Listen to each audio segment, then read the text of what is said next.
Welcome into the latest edition of Extra Time. Thank you for your... I don't have any questions, Craig. Can you see if they're on the printer for me, please? Craig is here. Stevie, how's the finger, Stevie? Fine, yeah. Yeah. There you are, beautiful. Oh, good. You missed all of that yesterday, Well, Craig. no, you sent me a picture. I did. You sent me a picture and I looked at it and I went, lovely. I said, what's he done now? Yeah, lovely. If you haven't seen it, have a look at yesterday's Extra Time. You know, because you just sent me a hand. Yes. Now, it could have been anybody's hand. Yes, but you knew whose hand it was. I didn't know. You definitely knew whose hand it was. Nedum is with us as well in the rain at Anfield. Thank you very much, Nedum. How's your day been? Yeah, it's been an interesting day. It's first time coming back here to just watch a game instead of playing in one. Started off well, and then just ended in humiliation, but here we are. Where are you going? And Jurgen Klopp obviously didn't know you were a player, or a former player, Nedum.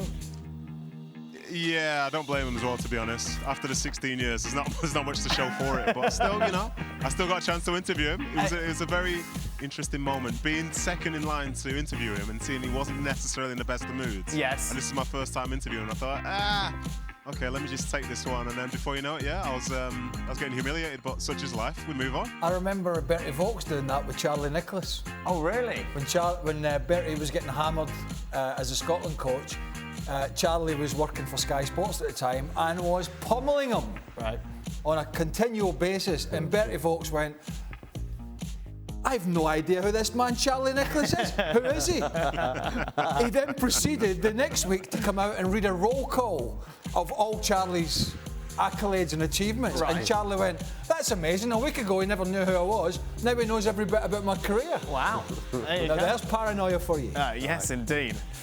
Did Stevie get... I was a bit disappointed Nedum didn't come back at Jurgen there. Well, what's he going to say? Yes, I played for Manchester City. Remember, we beat you last year. No, you're childish, I don't know.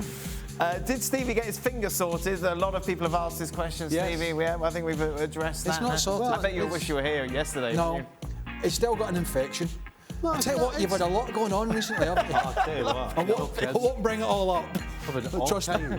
Fortunately, it does not smell in the studio as it did yesterday. No, that was bad. Yeah, there was the moment where you sniffed the table to see. Well, I just wasn't convinced that's what it was. Right, and then the smell and the smell sniff confirmed it. Yes, exactly. Which Liverpool players have come to the end of their cycle? Cool, blimey.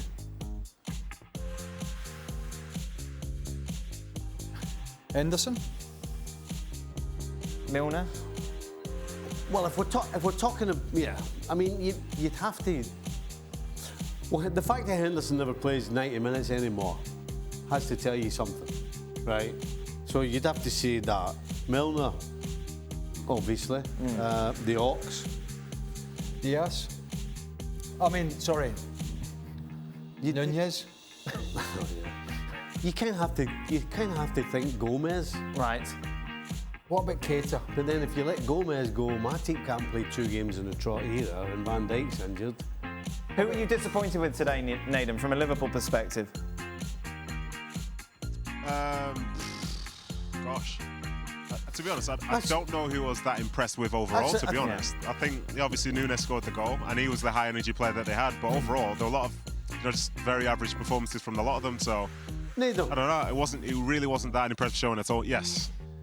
So you'll be able to see this better from the sideline because you can see way more.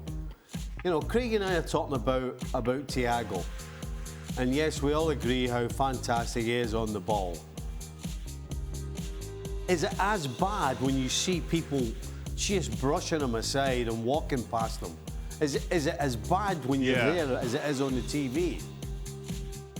Do you know what? It kind of is, because sometimes you can sense that he's going to do the trick, and when the trick's going well, then it looks incredible. But when certain players are reading him and sort of winning the ball off the back of it, then I think there's a lot of frustration in the crowd over some of the things he was trying to do. Again, he's got a great eye for a pass and all this, but I think sometimes he tries to drift into space so that it's not too heavily contested.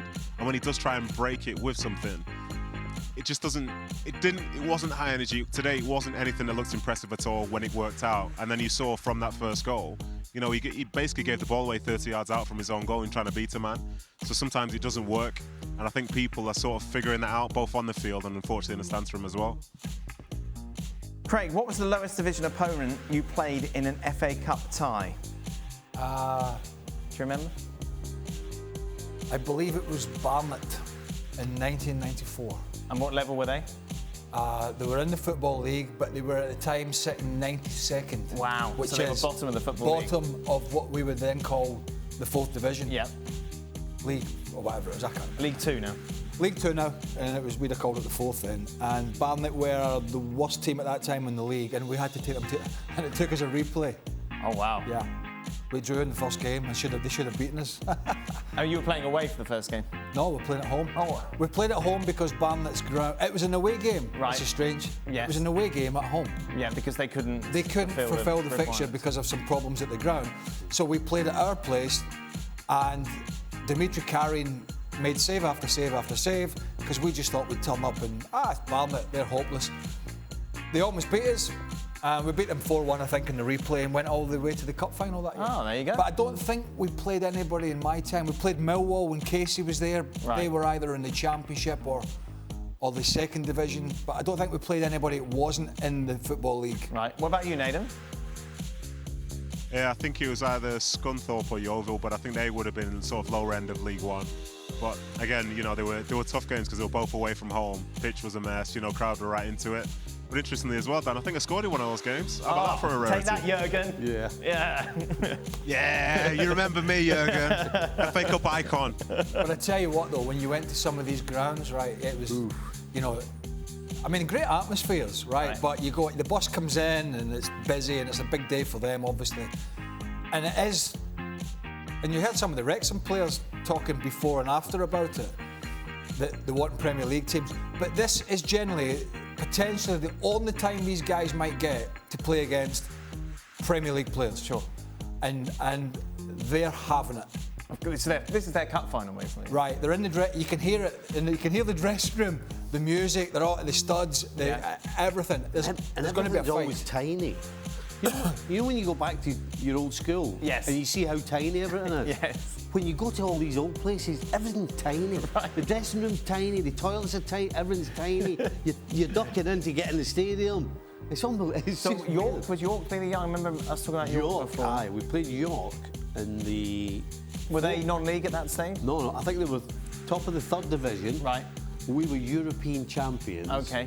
And we drew 0-0 away from home in the first leg. Is that when there was straw on the pitch? Yeah, it was. Well, obviously January. Right. The pitch was absolutely like concrete, and of course back then, some genius decided that the best way to counteract the freeze was to put straw on the field. It's like putting bread on an infection. And then what they would do is, the morning of the game, they ask for volunteers to take the straw off. Right. So you've got all these. You end up. You get to the game. You're getting off the bus, and you look. You can see the field, and there's people with rakes pulling straw off the field, and you're like, oh no. We went up to play Blackpool, and it was a League Cup actually, and I just remember Gary Brabin, who was their captain at the time, was a nightclub. He doubled up. His other job was a nightclub bouncer. Brilliant. And so we were like, right, I'll not be going near him. What does he look like? And as a kid, we went to. I was only a kid at the time, but we went to play Hull City, and I never forget Kerry Dixon, who was Chelsea striker at the time, former England international. Obviously had no idea who was playing at Hull, and said to somebody, who plays centre half for Hull? And somebody went, Malcolm Shotton, right? And Kerry went like that. Oh no, because this guy Malcolm Shotton, at one point in his career, was part of a centre half duo at Oxford called Shotton and Briggs. Gary Briggs. They were two of the biggest, squarest heads, right? Toughest. Square heads. I mean, pure. There was going to be a fight, no matter what. So Kerry asked, and somebody went, Malcolm Shotton, and Kerry went, oh no. Right. That's how it is, though. You go and play these teams, and you have to be prepared for the fight as well.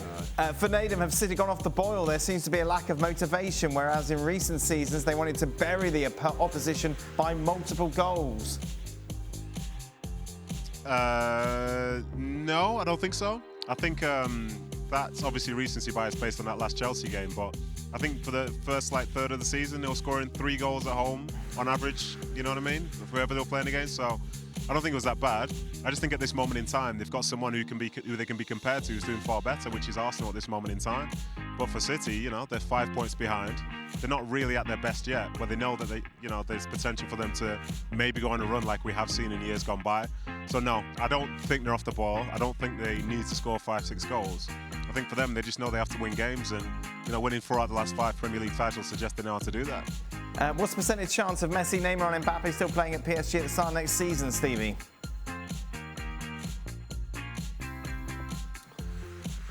Percentage? Oh. Don, anybody? Don's not here.